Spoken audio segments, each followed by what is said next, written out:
नमस्कार दोस्तों। दिल से दिल तक के तीसरे एपिसोड में आप सभी लोगों का बहुत बहुत स्वागत है। भाई आज का ये एपिसोड हमारा हॉरर होने वाला है। हम लोग इस एपिसोड में अपने साथ घटी हुई ऐसी डरावनी भूतिया घटना की कहानी आपको सुनाने वाले फुल डिटेल में, जो इससे पहले हमने कभी किसी को नहीं सुनाया है। कमाल की बात यह है कि ये दोनों ही घटना यानी एक घटना जो जिया के साथ और एक घटना जो मेरे साथ घटी, वो एक फिल्म के सेट पर घटी, शूटिंग के दौरान घटी। तो जैसा कि अगर आप लोगों ने दिल से दिल तक का पहला और दूसरा एपिसोड देखे होंगे, पहला पसंद नहीं आया बहुत सारे लोगों को, पता नहीं क्यों नहीं आया, जबकि उसमें हमने बहुत अच्छी अच्छी चीज़ें बताए थे अपनी लाइफ की, वो जाके ज़रूर देखना। फिर दूसरे एपिसोड में हमने बताए थे कि हमारे साथ मुंबई में आते से ही किस तरीके से लोगों ने फ्रॉड करने की कोशिश किए थे। अब तीसरे एपिसोड में हम ये बताएंगे कि हमको काम तो मिल गया, लेकिन वहीं से हमारे साथ कुछ ऐसी एक्टिविटीज़ की शुरुआत हो गई जो शायद हमको यहाँ पर लेकर आना चाहती थी, आप लोगों के सामने ब्लडी सत्य और ब्लडी वाइब्स बनवाना चाहती थी। इसलिए शायद हमारे साथ ये सब कुछ उसी समय से घटना शुरू हो गया कि तुम जाओ यहाँ से। भूतिया एंटिटी भी भगा रही है हमको कि भाई ये जगह तुम्हारे लिए नहीं है, तुम्हारे लिए कोई और जगह बनी हुई है, हमारी स्टोरीज। हाँ, जहाँ पर हम ही तुम्हारा इंतजार कर रहे हैं, तुम हमारे बारे में दुनिया को बताना। हाँ, क्योंकि कहा जाता है ना कि दुनिया में जो कुछ भी होता है वो सब एक रीजन से होता है। हाँ। एक कारण होता है उस चीज़ के पीछे। मतलब हम ये जो बैठ के अभी वीडियो बना रहे हैं, इसके पीछे भी कोई कारण छुपा हुआ है, कोई रीज़न छुपा हुआ है, आगे शायद कुछ होने वाला है हमारा ऐसा करने से, इसलिए हम ये बैठ के आपको ज्ञान दे रहे हैं या फिर कहानी सुना रहे हैं। बाकी आज जी आपको बताने वाली है कि उसके साथ पहली भूतिया घटना जो कि फिल्म इंडस्ट्री में ही घटी थी एक शूटिंग के दौरान, वो कैसे घटी थी। लेकिन सब स्टार्टिंग जैसे दिल से दिल तक का एपिसोड है, तो एकदम शुरुआत से तुम शुरू करो कि कैसे तुम उस भूतिया सिचुएशन तक पहुंची, कैसे तुम उस पॉइंट में पहुंची कि तुम्हारे साथ कुछ इतना खौफनाक घट गया। फिर मैं बताऊंगा अपना। तो जैसा कि आपने पिछले दिल से दिल तक में देखे थे पिछले एपिसोड में कि कैसे मेरे साथ फ्रॉड हुआ था। मैं एक बहुत गलत जगह पे पहुंच गई थी जहाँ पे मेरे साथ कुछ बहुत बुरा होने वाला था, कुछ बहुत गलत लोग मुझे मिल गए थे। उसके बाद मम्मी ने मना कर दी कि तू नहीं जाएगी कहीं पर भी, ऐसे ही किसी भी क्लास में या कहीं पर भी, क्योंकि गलत लोग होते हैं। और मुंबई इतना बड़ा शहर है कि यहाँ पर कब कौन आपको उठा के बेच दे आपको पता भी नहीं चलेगा। एक गली कोचे से आप निकल गए दूसरी गली कोचे में कब पहुंच जाओगे आपको पता नहीं चलेगा। सच में। तो ऐसा होता है। तो मम्मी ने ऐसा बोल दी, तब से मैं थोड़ा डर भी गई थी। और उस टाइम पे मैं क्लास 12th या 11th में थी मैं उस टाइम पे। तो मैंने ना अपने दोस्त लोगों के साथ इवेंट करना चालू कर दी। जो इवेंट्स होते हैं, प्रमोशन वीडियो, जैसे कि फिल्म के प्रमोशन वाले वीडियोस हो गए। जो पहली मशीन फिल्म आई थी कियारा की और अब्बास मस्तान के लड़के की, तो उस टाइम पे भी उस फिल्म के प्रमोशन के लिए मैं कुछ लोगों के साथ गई थी। उसके बाद ये इवेंट ऐसे ही होते हैं। उसके बाद फिर मैंने एक बहुत हाई फाई महंगी कार आ रही थी जिसके लिए नवी मुंबई साइड में गई थी। वहाँ पे मैं उस कार के प्रमोशन के लिए कर रही हूँ। वाइट कलर की वन पीस पहनी हुई हूँ, बहुत ही सुंदर वाली। मेरी फ्रेंड भी मेरे साथ थी जो मेरी बहुत अच्छी दोस्त है। तो हम दोनों वहाँ पे प्रमोशन कर रहे थे कार की। तभी एक लड़का आता है जो इंडियन नहीं था, शायद एनआरआई था, कुछ तो था। वो बुरी तरह से मेरे पीछे पड़ जाता है। मैं सोच रही हूँ यार मैं काम वाम करूं कि नहीं करूं, इवेंट करने आई, यहाँ पर पीछे पड़ गया। वो ज़बरदस्ती ऐसे पैर पे घुटने पे बैठ गया। बताओ, मतलब पहली बार कोई लड़की को देखे, कोई भी रैंडम लड़की को ऐसे घुटने पे कौन बैठ सकता है।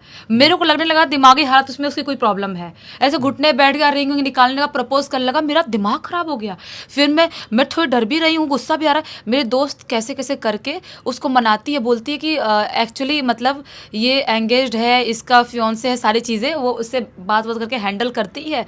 और वो लड़के को कैसे कैसे करके, एक लड़का जो इवेंट करवा रहा था वो भी वहाँ पे था, उसको भगाते हैं। ये सारी चीज़ें हो। इसके बाद मैंने बहुत सारे और इवेंट करी थी। और इवेंट्स करते करते मैं एक ऑडिशन ग्रुप में ऐड हो जाती हूँ रैंडमली। मतलब भगवान चाहते थे तुझे एक्टिंग इंडस्ट्री में जाना है, मैं भेजता हूँ, टेंशन मत ले, तू तेरे पास पैसे नहीं एक्टिंग क्लास के लिए, अनुपम खेर क्लासेस नहीं जा सकती, तो फ्रॉड लोग के यहाँ जाएगी, बचेगी नहीं। एक काम करता हूँ, मैं तुझे भेजता हूँ इंडस्ट्री में। भगवान ने ऐसा क्रिएट किया माहौल। और उस ऑडिशन ग्रुप में मैं आई और वहाँ पे मैंने ऑडिशंस देखने चालू करी। कोई ऐड के ऑडिशन का डाल रहा है, कोई फिल्म का डाल रहा है, कोई सीरियल का डाल रहा है। तो मैं अपने दोस्त के साथ 1-2 फिल्म सीरियल के ऑडिशन के लिए गई। मैं ऐड के ऑडिशन के लिए भी गई, लेकिन एक्टिंग नहीं आती थी। तो सिर्फ नाम नंबर लिख के वो कर लेते थे, क्योंकि एक्टिंग तो 0% नहीं आती थी। बिल्कुल ही नहीं आती थी। उसके बाद मैं एक जगह पे पहुंच गई जो कि मुंबई से काफ़ी दूर है, नायगांव, जहाँ पे शूटिंग तो होती है लेकिन वहाँ पे इंडस्ट्री बसा रहे पूरी तरह से, कोई प्रोडक्शन हाउस हो ऐसा नहीं सोच सकते क्योंकि शूटिंग करने लोग वहाँ पे जाते हैं। तो वहाँ पे एक मैं फैमिली के पास गई जो कोई शॉर्ट फिल्म बना रहे थे, और उस ज़माने में शॉर्ट फिल्म थोड़ी बहुत लोग करते थे और फिल्म फेस्टिवल के लिए भी जाती थी। कौन से ईयर की बात है ये भी क्लियर करो। होगी मतलब 2016 का एंड का टाइम चल रहा होगा उस टाइम पे। तो फिर मैं उन लोगों के पास जाती हूँ और वो लोग ऑडिशन लेते हैं, और जो मैंने एक ऑडिशन दी थी, मैंने दुर्गा सीरियल आता था, दुर्गा सीरियल स्टार प्लस में आता था, मेरी दुर्गा शायद, हाँ, तो स्टार प्लस में आता था, उसमें मैंने एक ऑडिशन दी थी। जो ऑडिशन में आधा ऑडिशन देते देते, इससे पहले शॉर्ट फिल्म से पहले ऑडिशन देते मेरे ऊपर पूरा पानी गिरा ली थी, मैं घबराने लगी। तो कास्टिंग डायरेक्टर ने बोला कि एक काम करो, आप पानी पी लो, तो मैं पानी पीने गई और ऐसे पानी पी के पूरा कपड़ों पे पानी गिरा दी, इतनी नर्वस थी, इतनी ज़्यादा। तो बोलता है एक काम करो, आप ना आज नर्वस समझ में आ रहे हो, कल आके ऑडिशन देना। अब बेचारा अच्छे से ही बात कर रहा है, लड़की हूँ, बच्ची हूँ, एक तो कम उम्र भी है मेरी, 11th-12th में पढ़ने वाले बच्चे।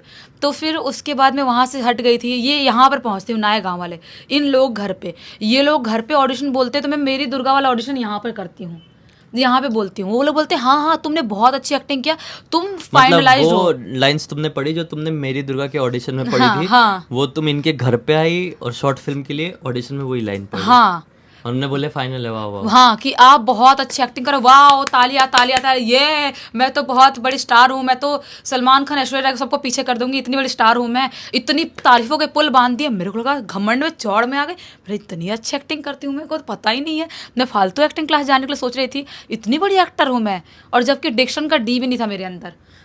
तुमको भी पता है कि स क्या होता है, इसकी क्या बहुत होता है। ज्यादा लैंग्वेज चेंज हुई है, बोलने का तरीका चेंज हुआ है। जब मुझसे मिली थी बहुत डिफरेंट थी, बहुत डिफरेंट, मेरी लैंग्वेज, मेरा टोन, सब कुछ बहुत डिफरेंट था। फिर भी तारीफों के पुल, तालियां बज रही, ये कर रहे हैं। मैंने बोली वाह यार, मतलब बहुत अच्छे लोग हैं, इनके साथ तो काम करना ही चाहिए। मैं दूसरे दिन, वो लोग मेरा नंबर लेते हैं, फ़ोन करते हैं कि हम शूटिंग चालू करेंगे, लेकिन नायगांव दूर है और जहाँ पे मेरे मम्मी पापा रहते हैं वहाँ से तो 3 घंटे का रास्ता, बहुत दूर। तो मैं मम्मी को लेके वहाँ पे शॉर्ट फिल्म की शूटिंग करने जाती हूँ। शॉर्ट फिल्म की शूटिंग एक दिन होती है, उस दिन वो पूरी कोशिश करते हैं कि मैं उनके यहाँ रुक जाऊँ, मम्मी को भेज दूँ घर पे, मैं उनके यहाँ रुक जाऊँ। मैं नहीं रुकती हूँ, वापस आती हूँ, पूरे दिन से बैठा के रखते हैं, शाम को शूटिंग करते हैं, फिर दूसरे दिन बैठा के रखते हैं, वापस से शाम को शूटिंग लगाते हैं, 10-15 मिनट शूटिंग करते हैं, फिर सोचते हैं कि मैं वहाँ पे रुक जाऊँ, लेकिन मैं नहीं रुकती हूँ, मम्मी के साथ आती हूँ, क्योंकि वो लोग मुझे कहीं से भी ठीक नहीं लग रहे थे। ऐसा मुझे लग रहा था कि वो जानबूझ के मुझे अपने घर पर रोकना चाह रहे हैं, क्योंकि अपनी शूटिंग भी वो अपने घर पे ही करते थे। और जो मम्मी थी, मम्मी ने इतना तक बोल दी थी, हमारा तीसरा दिन शूटिंग जाने वाले थे, कि देख, खाना जो मैं लेके चलती हूँ टिफ़िन पैक करके मेरे साथ ही खाया कर, उनके घर का खाना मत खाया कर, मुझे वो लोग कुछ ठीक नहीं लग रहे हैं। ऐसा होते होते वो 8-10 दिन तक शूटिंग कराते हैं मेरे से, 8-10 दिन तक, एक शॉर्ट फिल्म की यार, 10-5 मिनट की शॉर्ट फिल्म की 8-10 दिन की शूटिंग करवाते हैं। और उसके बाद एक दिन मीडिया इंटरव्यू रखते हैं कि हम तो बहुत बड़ी कोई हाई फाई फिल्म बना रहे हैं, मीडिया इंटरव्यू रखें, सारी चीज़ें कर रहे हैं। उस दिन मैं तैयार वार हुई थी, मैंने बोली कि वाह यार, पहली बार मीडिया को ऐसे सामने से देखूंगी, मेरे सवाल जवाब करेंगे, बहुत बड़ी स्टार बन जाऊंगी मैं शॉर्ट फिल्म करके, बहुत बड़ी हीरोइन बन जाऊँगी कहीं की, मैं ये सब चीज़ें सोच रही हूँ। और मैं पूरी तरह से तैयार हो गई, पूरा दिन उसने शूटिंग नहीं करे, मीडिया आने वाली थी, तो ये 8वें 9वें दिन की बात होगी वहाँ पर जब शूट कर रही थी। तो मैं अपने तैयार होकर आई, और मीडिया लोगों को भी वो लोग कब बोलते हैं इंटरव्यू के लिए, 9 बजे रात में, पूरे दिन बैठा के रखे 9 बजे रात में, और हमारी ट्रेन, हम छूट ना जाए, लास्ट ट्रेन कैसे कैसे हम पकड़ के अपने घर आ जाए, ये हम सोचते थे। मैं उनको बार बार बोल रही हूँ पहले मेरा इंटरव्यू कर लो। यानी मुंबई लोकल की बात कर रहे थे। हाँ, कितने बजे रही होगी वहाँ से आखिरी ट्रेन? वहाँ से शायद 11-11:30 बजे थी, लेकिन 11:30 के आसपास रही लेकिन जिस हिसाब से शूटिंग कर रहे थे, ऐसा लग रहा था कि ये तो रात के 2-3 भी बजा सकते हैं। और हमको घर पे आना ही था, क्योंकि पापा को दूसरे दिन गांव जाना था, और मम्मी को आना ही है, और वहाँ पे क्यों रुकेंगे हम, क्योंकि हमको तो ऑलरेडी डर लग रहा है उन लोग से, फिर भी हमको तो पागल कुत्ते ने काटा, फिर भी हम रोज रोज वहाँ पे जा रहे हैं, ये सब चीज़ें हो रही है। तो फिर मैं बार बार बोल रही हूँ, बार बार गुस्सा आ रहा है अंदर अंदर, मेरे को गुस्सा बहुत ज़्यादा आता है। तो मैं बार बार बोल रही हूँ कि वो कर लो यार, जल्दी कर लो, मेरा इंटरव्यू, मेरे को जाना है, मम्मी पापा जाने वाले हैं गाँव, हमको जाना है। नहीं मान रहे हैं, कैसे कैसे करके 10-10:30 बजे करीब वो मेरा इंटरव्यू करते हैं। और उसके बाद जो उसका लुल्लू पुच्चू सा डायरेक्टर था, वो क्या बोलता है कि अभी हम ना एक सीन लगाएंगे, एक शूट करेंगे। मैंने बोली कम ऑन, क्या बात कर रहे हो, शूट करेंगे, कौन सा शूट करेंगे? बोल रहा है कि सीन लगा। मैंने बोली जो भी शूट स्टार्ट है ना, कल करना। आज नहीं कर पाऊंगी मैं। मेरा दिमाग उस दिन में ब्लास्ट हो गई, मेरा दिमाग उस दिन फट गया। मैंने बोली जो भी है कल करना, आज नहीं कर। बोल रहा ऐसे कैसे नहीं करना पड़ेगा, मीडिया डे सब कुछ है। मैंने बोला, मीडिया है तो मीडिया काम तो हो गया ना, अच्छा, इंटरव्यू वो लेना लोग ये था। चाह रहे थे कि मीडिया वालों के सामने हम थोड़ा शूट करें। हाँ, तो मैंने बोली कि देखो तुमको पहले बताना चाहिए था, तो शायद मैं कैसे भी करके अपने भाई को या किसी न किसी को लेके आई होती। हम स्टे करने का कोई होटल टल देखते हैं, हम उनके घर पे क्यों स्टे करें जिनको सामने हम सेफ फील नहीं कर रहे हैं सारी चीज़ें। तो वो डायरेक्टर लड़ने लगा मेरे से, बोल रहा है ऐसे कैसे नहीं करना ही पड़ा। मैंने बोली करवा के दिखा लो। अब मैंने सीधा बोली, मैंने बोली मेरे अंदर एक अलग घमंड, मैंने करवा के दिखा लो।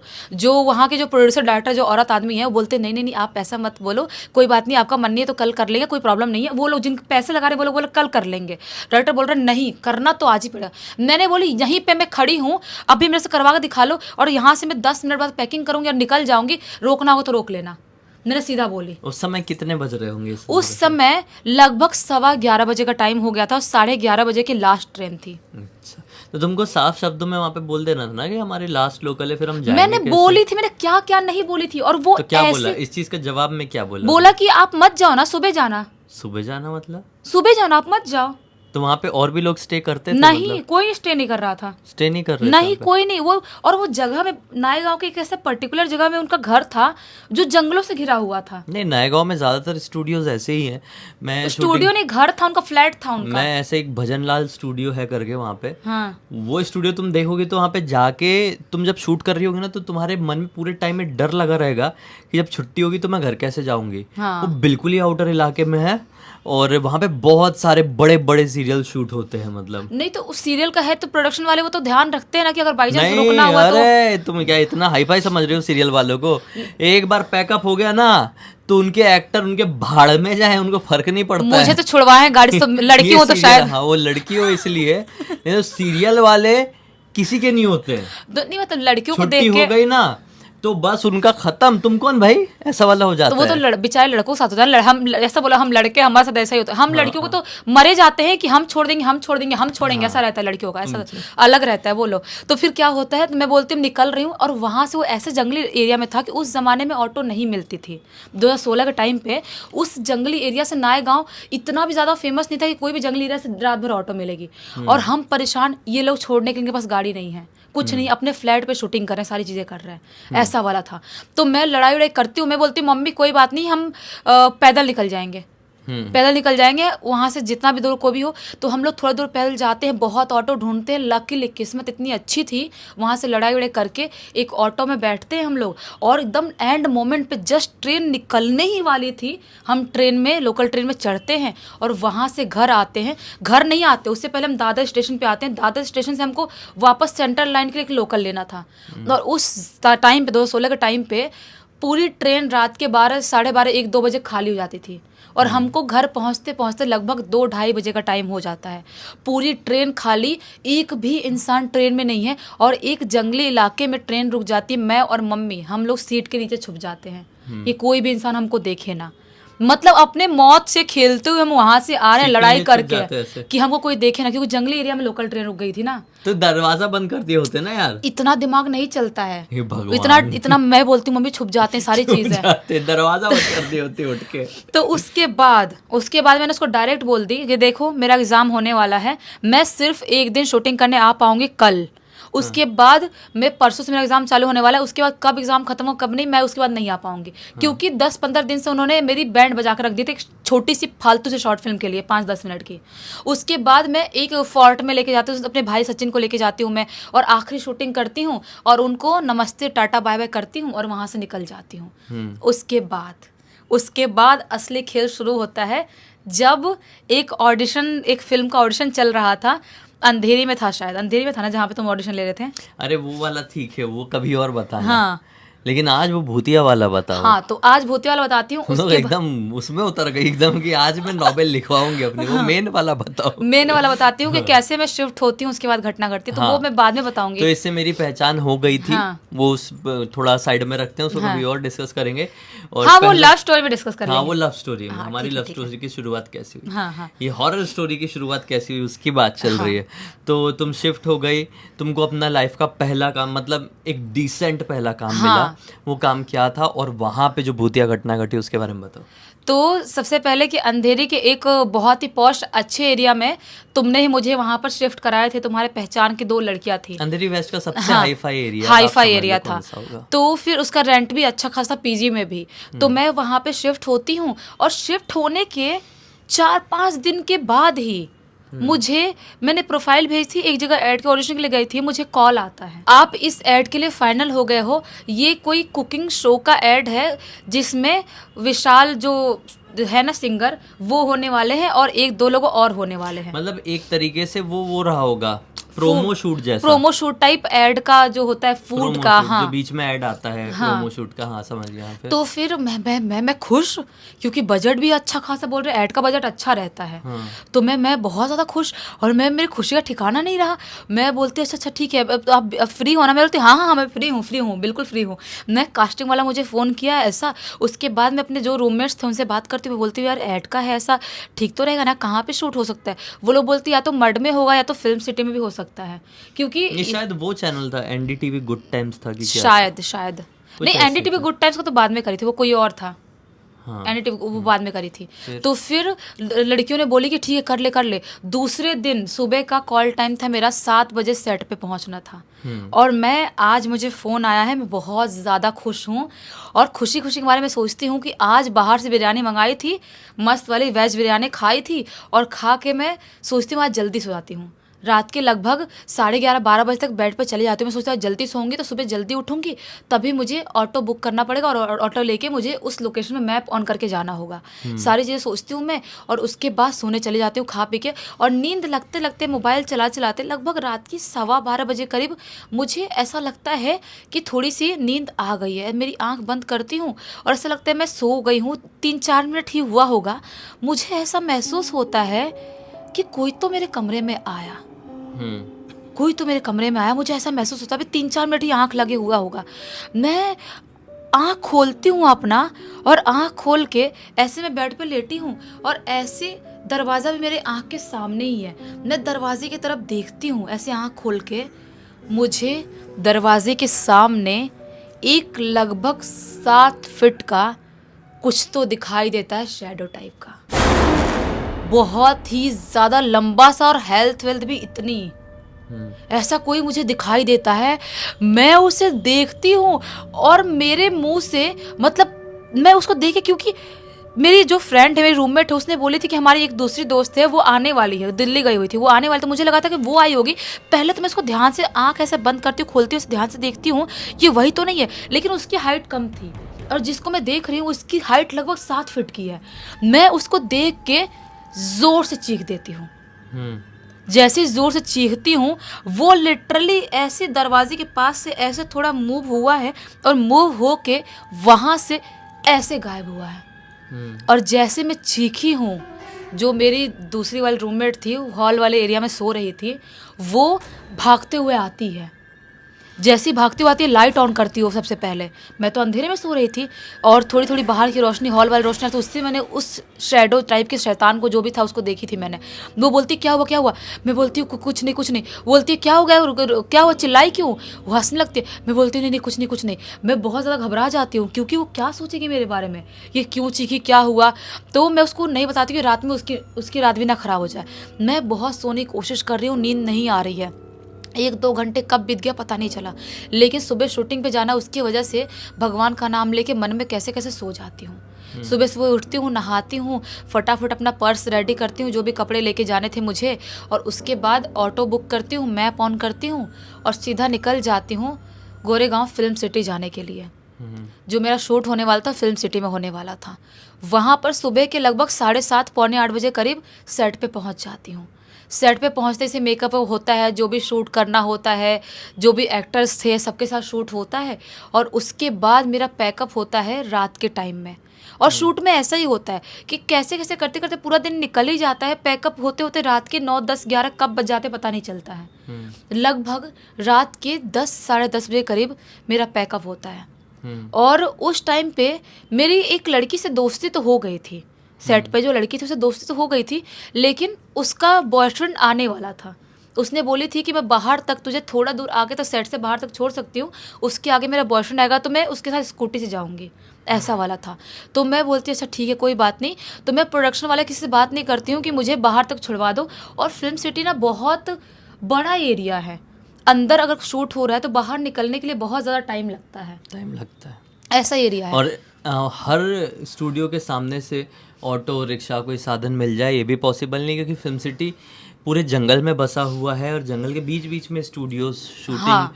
जो होते हैं हॉल्स वो सब बने हुए हैं।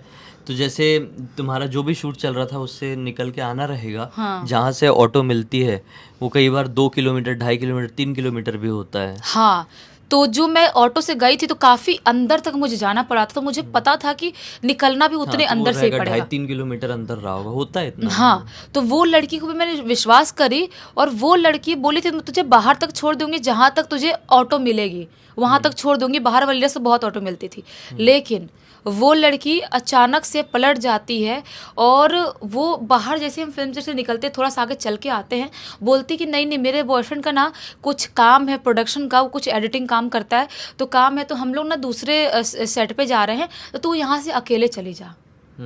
मैं बिल्कुल नहीं, मेरा पहला शूट है, मैं फिल्म सिटी के जंगली एरिया में अकेले हूँ रात के 10:30 बजे करीब, कोई प्रोडक्शन का बंदा कोई भी है ही नहीं वहाँ पे।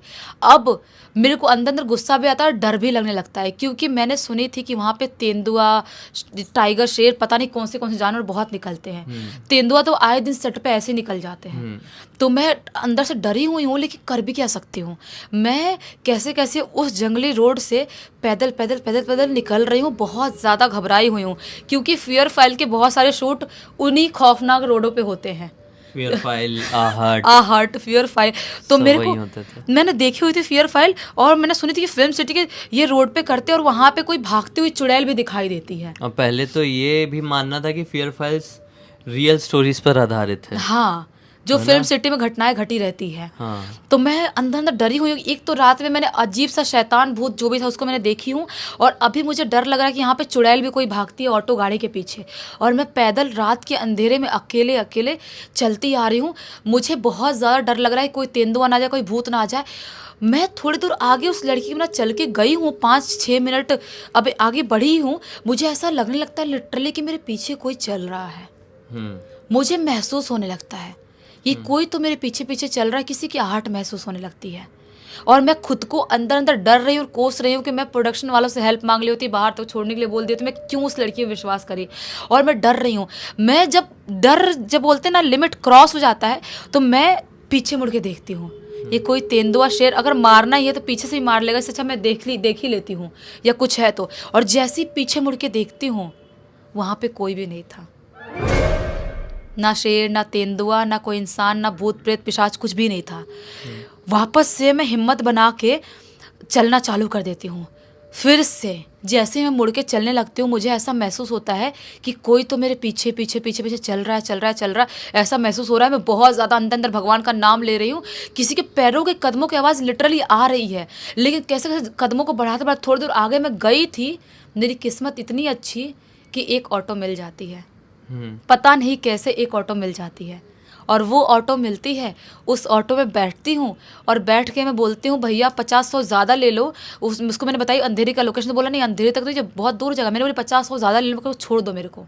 वो ऑटो में बैठती हूँ और मैं सीधा अपने घर आती हूँ, और घर आके अपने रूममेट को सारी बात बताती हूँ, कैसे कैसे रात में क्या एक्सपीरियंस करी थी, सेट पे क्या चीज़ें हुई। तो उसने बोली कि देख भाई तू अकेले अकेले मत सेट से बाहर निकला कर, फिल्म सिटी ना आएगा कहीं पर मड में शूट होता है तो, क्योंकि ऐसी जगह होती है भूतिया, मैंने भी सुनी हूँ। तो मतलब सोचो वो जो रात थी शूटिंग वाली, उससे एक दिन पहले वाली, वो तो मैं ज़िंदगी में कभी नहीं भूल सकती, क्योंकि यहाँ से मेरी ज़िंदगी की भूतिया जर्नी स्टार्ट होती है यहाँ से। मेरे साथ क्या हुआ मैं बताता हूँ। ये बात है सन 2014 की आखिरी के टाइम। मैं हाल फिलहाल में ही मुंबई आया हुआ था, और मेरी एक फ्रेंड थी, उसकी शूटिंग चल रही थी, वो भी भोपाल से ही आई हुई थी, वो भी मेरे कॉलेज की ही थी। हाँ। तो उसकी एक शूटिंग चल रही थी फिल्म सिटी नहीं सॉरी मड एरिया में। तो मड एरिया भी ऐसे ही बहुत बड़ा है, मड आइलैंड जो कहते हैं, और वहाँ पे भी बहुत सारे सीरियल्स, बहुत सारी लो बजट फिल्म और वेब सीरीज शूट होती है। बड़ी फिल्में भी आजकल होने लगी है। तो उस समय वो जो मेरी फ्रेंड थी वो एक फिल्म में कैरेक्टर कर रही थी। तो जहाँ पर जिस लोकेशन में वो शूट कर रही थी ना, वो लोकेशन एग्जैक्टली समुद्र के किनारे था। मड आइलैंड, आइलैंड से ही समझ में आ रहा है, समुद्र के किनारे बसा हुआ एक एरिया। तो मुंबई में ही है ये जगह। तो वो बिल्कुल एकदम समुद्र के किनारे उनका सीन चल रहा था। सीन करते करते उनका नाइट सीन रहा होगा, और सीन करते करते रात के लगभग उसको बज गए 12:30 1। 12:30 1 बजे वो मुझे फ़ोन करती है, बोलती है निखिल लेने आ जाओ ना, मैं कैसे यहाँ से निकलूँगी कुछ समझ। उसका भी पहला ही काम था और मैंने अब तक कुछ काम नहीं किया हुआ था, लेकिन मैंने लोकेशंस देखा हुआ था, ऑडिशन के लिए दर बदर घूमता था, तो मेरे को सब मालूम था। मैंने बोला कहाँ शूट चल रहा है, उसने बोली यहाँ पे। और मैं यहाँ से कैसे निकलूँ कुछ समझ में नहीं आ रहा है। उस समय 2014 के टाइम पे, 14 या 15 की स्टार्टिंग रही होगी। जो कैब सर्विस है ना, उसके बारे में भी कोई इतना नहीं जानता था। नहीं, होते नहीं। भी रहे होंगे तो इतना समझता नहीं था किसी को। और ऑटो मिल जाए एकदम समुद्र के किनारे, ये कैसे पॉसिबल है। और वो भी एकदम शाय टाइप की थी, छोटी जगह छोटे शहर से आए हुए हैं, तो कैसे प्रोडक्शन वालों से। पहले तो ये भी नहीं समझता था कि प्रोडक्शन वाले छुड़वा देते हैं उनसे बोलो तो बोल नहीं पाए। वो मेरे को फ़ोन करती, मैंने बोला अच्छा ठीक है चलो आता हूँ। अब मैंने अपने घर से ऑटो किया, ऑटो वाले से बोला कि भाई मड आइलैंड की इस लोकेशन में चलना है और लौट के अपने को इसी एरिया में आना है। ऑटो वाला बोलता है कि ठीक है, मीटर लगा देते हैं, और ऑटो वाला जाता है जाता है जाता है जाता है। पता नहीं साला बदकिस्मती कहो कि क्या कहो, वो लोकेशन आने ही वाली थी, उससे लगभग 1 किलोमीटर पहले फट से आवाज़ सुनाई देती है। पूरा ऑटो हिल जाता है। रात के सुनसान इलाके में, रात के लगभग 2 बजे के आसपास, 2 बज चुके थे ना अब, 2 बजे के आसपास ये ऑटो चली जा रही थी मड के एकदम खाली रास्ते में। तो जो ये फूटा वो आवाज़ भी बड़ी डरावनी से एकदम डरा दी अंदर से, और देखे तो ऑटो पंचर हो चुकी है। ऑटो वाला बोलता है भाई अब क्या ही कर सकते हैं, अब आप जिसको भी लेने जा रहे थे आप एटलीस्ट उसके पास तक तो पहुंच जाओ। क्योंकि वो मेरी बातों से, वो मेरे एक्टिविटीज समझ गया था कि मैं भी मुंबई में नया नया आया हुआ हूँ। तो एक तरीके से मदद ही कर रहा था कि आप किसी लड़की को लेने जा रहे हो, एटलीस्ट अपनी फ्रेंड के पास पहुँच जाओ, तो अकेली नहीं रहेगी, उसको आपका साथ मिल जाएगा। अभी ये तो पंचर हो गया है, मैं तो फंस गया हूँ, आप मत फंसो, आप जाओ, यहाँ से पास में ही आपका। मतलब ठीक है चलो चले जाता हूँ। मैंने वो लोकेशन देखा तो हुआ था। मैं ऑटो से उतरा, अब पैदल पैदल पैदल पैदल मैं उसको लेने के लिए जाने लगा। तो ना पहले ऑटो तो चल रहा था अपने नॉर्मल रोड पे, लेकिन फिर एकदम जंगल टाइप का इलाका है। फिर वो जंगल टाइप का इलाका क्रॉस करो और फिर जहाँ पे शूट चल रही थी वहाँ पर पहुँचो। तो जहाँ तक रोड थी वहाँ तक तो सब कुछ ठीक था, लेकिन जैसे ही वो जंगल वाला इलाका लगा, तो जंगल में कौन स्ट्रीट लाइट लगाता है, वहाँ तो पूरा अंधेरा। उस दिन तो एकदम काली रात थी यार, एकदम ही काली रात थी। अमावस्या की रात रही होगी मुझे ऐसा लगता है, हालांकि मैं इतना नोटिस नहीं कर पाया था। और मैं जब जंगल से जाना शुरू हुआ, पहले मुझे कुत्तों से बड़ा भयंकर डर लगता था। दुनिया में किसी चीज़ से डरता था तो वो थे कुत्ते। और मैं चलना शुरू किया भाई, मुश्किल से मैं 10 कदम नहीं चला हूँगा, मुझे मेरे कदमों की आवाज़ के साथ साथ पीछे से दूसरे कदमों की आवाज़ सुनाई देने लगी। मोबाइल का टॉर्च तो ऑन था, फ्लैश लाइट नहीं होता था हर मोबाइल में, पहले टॉर्च होता था सामने की तरफ। टॉर्च तो ऑन था, मैं पीछे पलट कर देखा, पीछे कोई नहीं। फिर मैं चलूँ तो पीछे पीछे कोई चल रहा है, एकदम जैसे समझ लो आप किसी को देख भी नहीं रहे, लेकिन यहाँ पर कोई खड़ा है आपके एकदम सर के पीछे, तो आपको पता नहीं रहेगा कि कोई खड़ा है। मुझे फील आ रहा है, लेकिन मैं पलट के देख रहा हूँ तो कोई नहीं दिखाई दे रहा है। 10-15 कदम चला हूँ ऐसी ऐसी फीलिंग के साथ कि नॉनस्टॉप पता नहीं 8-10 कुत्ते भौंकते हुए मेरे पास आ गए। और जैसे ही वो कुत्ते एकदम भौंकते हुए मेरे सामने आए ना, मैंने हिम्मत नहीं जुटा पाया कि मैं भागूं, क्योंकि अगर मैं भागता तो वो पगडंडी वाला रास्ता है, मतलब ऊबड़ खाबड़, पत्ती झाड़ पौधे सब कुछ है, क्योंकि जंगल है ना, और पीछे भी ऐसा डर लग रहा है, और ये दौड़ूंगा तो ये कुत्ते मुझे काट लेंगे। तो मैं बस धीरे धीरे आगे बढ़ रहा हूँ, कुत्ते उल्टा, मतलब उल्टे चल रहे हैं मेरे ऊपर भौंकते हुए। और जैसे ही वो कुत्ते मेरे पास आए, भौंकना शुरू किए, मैंने ये फील किया कि जो मेरे पीछे फीलिंग थी वो नहीं आ रही है, अभी मेरे पीछे कोई नहीं है। अभी मैं चलते आ रहा हूँ, कुत्ते लिटरली भौंकते जा रहे, उल्टा उल्टा चल रहे हैं, मेरे तरफ भौंक रहे हैं। थोड़ी देर बाद चलते चलते ये सब कुछ चल ही रहा है, मैं रियलाइज़ करता हूँ, कुत्तों की आंखों में देख लेता हूँ, कुत्ते मुझे देख ही नहीं रहे थे, कुत्ते तो मेरे पीछे देख के भौंक रहे थे। मेरे लिटरली रोंगटे खड़े हो जाते हैं वहाँ पे, मेरी फट जाती है कि कुत्ते देख किसको रहे हैं, किसको देख के भौंक रहे हैं। एक सेकंड के लिए मन में आया कि हो सकता है मेरे पीछे कोई पक्षी वक्षी उड़ रहा हो, उसको देख के भौंक रहे। अरे काहे का पक्षी, कौन सा पक्षी इतने अंधेरे में उड़ेगा, कोई नहीं था। तब जब मैं वहाँ पर पहुँचा ना, मतलब जैसे ही मैंने जंगल वाला एरिया क्रॉस किया और मैं उस पॉइंट में पहुँचा जहाँ पे शूटिंग चल रही थी, मतलब जस्ट ख़त्म हुई थी मेरी फ्रेंड की, मैं उस पॉइंट पे कदम रखा, लाइट वाइट सब जल रही थी, कुत्ते मुझे छोड़ के सब इधर उधर चले गए, मतलब अब मुझे कोई नहीं भौंक रहा है, अब मुझे कोई नहीं देख रहा है। फिर मैंने इधर देखा तो इतने कोई नहीं है, पीछे भी कोई नहीं है, सामने से कुत्ते, और मेरी फ्रेंड भी दिख गई, मैं हाय किया और उसकी यूनिट का एक एडी मुझे देख लिया, बोला कि भाई तुम कहाँ से आए? मैंने यहाँ से जंगल वाले रास्ते से। बोलता है भाई पागल हो गए हो क्या? बोला क्या क्या हुआ? वो एडी क्या बताता है, भाई ठीक 3 दिन पहले यहाँ पर किसी की बॉडी मिली थी। बोलता है पागल हो गए क्या, तुम यहाँ पे क्यों आ रहे थे ऐसे? ये फोन में बोल दी होती या फिर बता दी होते, हम तुमको गाड़ी से लेने के लिए आ गए होते, तुमको ही आना था, तो ऐसे क्यों आए? दूसरा घूम के, मतलब घूम के वाला रास्ता मेरे को नहीं मालूम था भाई। फिर मैंने अपनी फ्रेंड को सारी बात बताई कि ऐसा ऐसा करके हुआ था, तो उसका भी यही मानना हुआ कि वो कुत्ते उनको भौंकने आए नहीं थे, वो किसी और को भौंक रहे थे। वो कुत्ते सेव करने के लिए आए थे मुझे। मतलब कुत्तों से कनेक्शन तुम्हारा पहले से ही था, लेकिन पहले तुम डरते थे। अगर वो शायद, और पहली बार मैं उस दिन कुत्तों से नहीं डर रहा था, वो कुत्ते मुझे भौंकते हुए आए थे ना, तो मुझे सेफ फील हो रहा था। हाँ, सेफ फील। शायद वो नहीं होते तो कुछ तुम्हारे साथ अलग हो सकता था। और लिटरली वो भौंकना शुरू किए थे ना, तो पीछे जो मेरे चल रहा था वो भाग गया था। हाँ, और पूरे टाइम मेरे साथ रहे कि हम हैं, तू चिंता मत कर, तू चल खाली, तेरा कोई कुछ नहीं बिगाड़ पाएगा। और जब मैं रोशनी में आके लोगों के बीच में आके कुत्ते चले गए, इधर भी इधर हो गए, बोला अरे साला ये क्या सीन था यार। उस दिन मेरे को फील हुआ नहीं यार, कुछ तो होता है, मतलब ये अभी अच्छे कर्म ही रहे होंगे मेरे कहीं ना कहीं से, कि भगवान ने कुत्तों को भेज दिया एटलीस्ट मेरी रक्षा करने के लिए, कि जाओ हमारे रूप में जाओ और तुम बचाओ उसको, उसने किसी का कुछ बिगाड़ नहीं, किसी की मदद करने ही जा रहा है। तो वो था मेरी लाइफ का पहला एक्सपीरियंस, जिसने मुझे, जो मुंबई में हुआ था। जो मुंबई में हुआ था फिल्म इंडस्ट्री में एंटर करने के दौरान, जिसने मुझे विश्वास दिलाया था कि ऐसी सारी चीज़ें सिर्फ छोटी जगहों में, गांव में नहीं होती है, बल्कि इनकी प्रेजेंस तो भीड़ भाड़ बड़े बड़े शहरों में भी हो सकती है।